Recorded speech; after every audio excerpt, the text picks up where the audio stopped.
Guys వీళ్ళు వచ్చేసి 25 సంవత్సరాల నుంచి గణపతి పెడుతున్నారు అండ్ అందులో 14 సంవత్సరాల నుంచి మట్టి గణపతి అయితే తయారు చేస్తున్నారు. ఈ ఇయర్ వచ్చేసి అయోధ్య రామునిలా అయితే తయారు చేసేసారు. దీని అడ్రస్ ఎక్కడ అనుకుంటున్నారా? మన ట్రెండ్స్ ఆపోజిట్ గల్లీ నుంచి స్టేట్ వచ్చేస్తే ఫిష్ మార్కెట్ వస్తుంది. దాని నుంచి స్టేట్ వెళ్ళిపోతే ఇట్లా నేను చూపించినట్టు ఈ అడ్రస్ అయితే వచ్చేస్తుంది.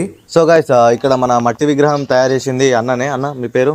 నా పేరు ఉడతా ప్రశాంత్, మా బ్రదర్ పేరు ఉడతా అజయ్. ఇద్దరం కలిసి తయారు చేసినాం. సో వీళ్ళిద్దరు కలిసి ప్రతి ఇయర్ వీళ్ళైతే ఇక్కడ గణపతి అయితే పెడతారు. సో మట్టి గణపతి తయారు చేస్తారు. సో ఎన్ని ఇయర్స్ అవుతుంది ఇట్లా పెట్టబట్టి? మేము వినాయకుడిని పెట్టబట్టి 25 ఇయర్స్ అవుతుంది. మట్టి గణపతి పెట్టబట్టి 14 సంవత్సరాలు అవుతుంది. సో ఏంటి స్పెషాలిటీ ఏంటి ఇట్లా తయారు చేయాలి అని చెప్పేసి ఎట్లా వచ్చింది ఆలోచన మనకి? ఇంతకుముందు చాలా మంది మీరు మట్టి గణపతి పెట్టండి పర్యావరణానికి బాగుంటుంది అనే ఉద్దేశంతో చాలా మంది పెద్దలు చెప్పడంతో అప్పటికప్పుడు మేము తయారు చేయడం మొదలు పెట్టినాము. అదేవిధంగా 14 సంవత్సరాల నుంచి వివిధ రూపాల్లో వినాయకుడిని ఆకృతితో తయారు చేసి పెట్టడం జరుగుతుంది. సో ఇట్లా మనకి పొల్యూషన్ కాకుండా మనకైతే మట్టి విగ్రహాలు చేస్తున్నారు అండ్ ప్రతి ఇయర్ ఒక్కొక్క విగ్రహాలు అయితే తయారు చేస్తున్నారు, ఒక్కొక్క ఐటమ్. సో ఈ ఇయర్ స్పెషల్ ఏంటిది?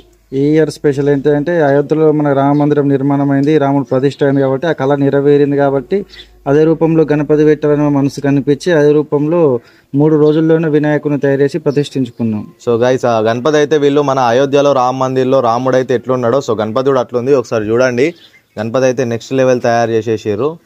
సో గైస్ మీరు కూడా దగ్గరలో ఉంటే విజిట్ చేయండి. సో దీని లొకేషన్ గూగుల్ మ్యాప్స్లో కూడా ఉంది అండ్ నేను కూడా మీకు డీటెయిల్ అడ్రస్ కూడా పెడతాను. సో జై బోలో గణేష్ మహారాజ్ కి.